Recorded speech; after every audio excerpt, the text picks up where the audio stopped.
Assalamualaikum warahmatullahi wabarakatuh, Sobat WC Katro dimanapun Anda berada. Pada kali ini akan memberikan informasi ringan terkait tes masuk PTN dari masa ke masa. Langsung saja berikut ulasannya. Yang pertama bernama Skalu. Ini dari tahun 1976 sampai 1979. Skalu sendiri kepanjangan dari Sekretariat Kerjasama Antar 5 Universitas. 5 universitas itu apa saja? Yang pertama adalah Universitas Indonesia, yang kedua adalah ITB, yang ketiga Institut Pertanian Bogor, yang keempat UGM, yang terakhir adalah Universitas Airlangga.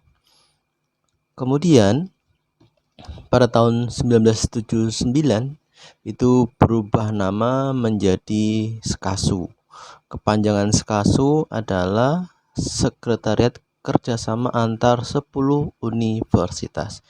Jadi dari 5 universitas ini itu bertambah 5 lagi untuk bergabung, yaitu yang pertama adalah Universitas Padjadjaran, yang kedua adalah Universitas Diponegoro, yang ketiga Universitas Brawijaya, yang keempat Institut Teknologi 10 November, dan yang terakhir adalah Universitas Sumatera Utara.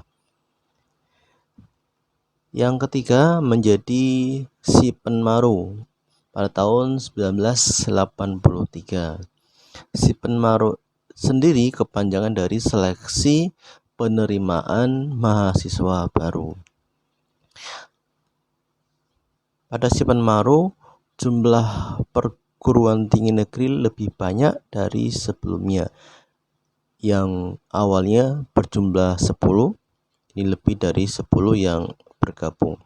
Dan di Sipenmaru ini dikenal istilah PMDK, yaitu penelusuran minat dan kemampuan, atau sekarang disebut dengan jalur undangan. Yang berikutnya dari Sipenmaru berubah nama menjadi UMPTN mulai tahun 1989. UMPTN sendiri itu kepanjangan dari Ujian Masuk Perguruan Tinggi Negeri. Nah, pada UMPTN mulai dikenal dengan pilihan kelompok ujian IPA, IPS, dan IPC. Kemudian sistem PMDK dihapuskan. Kemudian pelaksanaan ujian dikoordinasikan dalam rayon-rayon. Di mana rayon-rayon itu, rayon A meliputi Sumatera, Kalimantan Barat, DKI Jakarta, dan Jawa Barat. Untuk rayon B meliputi Jawa Tengah, Daerah Istimewa Yogyakarta, Kalimantan Selatan, Kalimantan Tengah, dan Kalimantan Timur. Untuk rayon C meliputi Jawa Timur, Bali, Nusa Tenggara, Sulawesi, Maluku, dan Irian Jaya. Yang kelima, dari UMPTN berubah menjadi SPMB. Dimulai pada tahun 2001.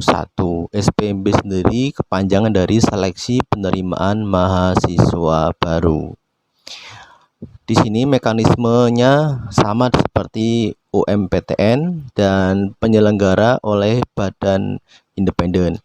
Dari SPMB berubah nama menjadi SNMPTN 2008, di mana kepanjangannya adalah Seleksi Nasional Masuk Perguruan Tinggi Negeri.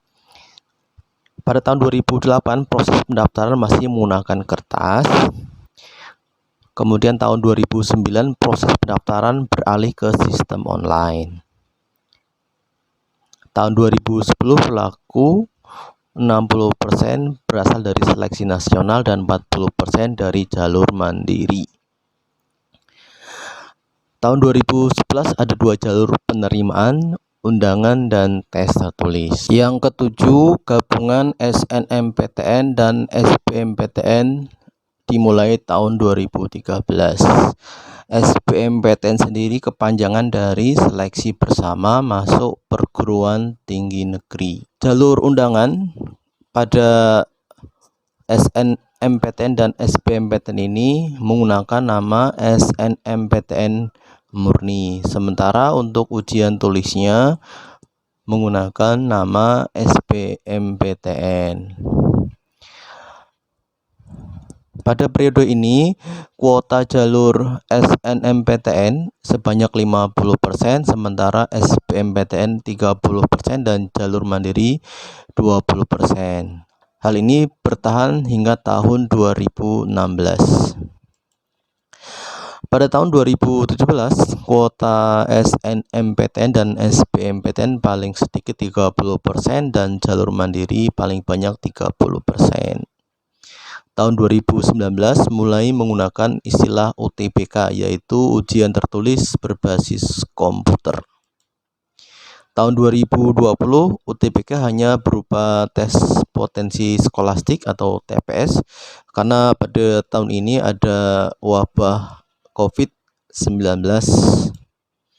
Tahun 2020 pelaksana tes itu diselenggarakan oleh lembaga tes masuk perguruan tinggi yang disingkat dengan LTMPT. Pada tahun 2021 UTBK ada dua unsur tes, yang pertama TPS dan TKA, yaitu tes kompetensi akademik baik Saintek atau Soshum. Tahun 2022 UTBK ada tiga unsur, yakni TPS, TKA, dan tes bahasa Inggris. Yang terakhir, tahun ini, tahun 2023, berubah nama menjadi SNP-PMB. SNPMB kepanjangan dari Seleksi Nasional Penerimaan Mahasiswa Baru. Ada 3 jalur masuk PTN. Yang pertama, jalur undangan menjadi SNBP, Seleksi Nasional Berdasarkan Prestasi. Untuk jalur tes tertulis menggunakan istilah SNBT, Seleksi Nasional Berdasarkan Tes. Dan yang terakhir, jalur seleksi mandiri. Sekian informasi ini, semoga bermanfaat. Bagi yang suka silahkan like, share, komen, dan jangan lupa subscribe. Terima kasih atas perhatian Anda. Sampai jumpa pada video lainnya. Wassalamualaikum warahmatullahi wabarakatuh.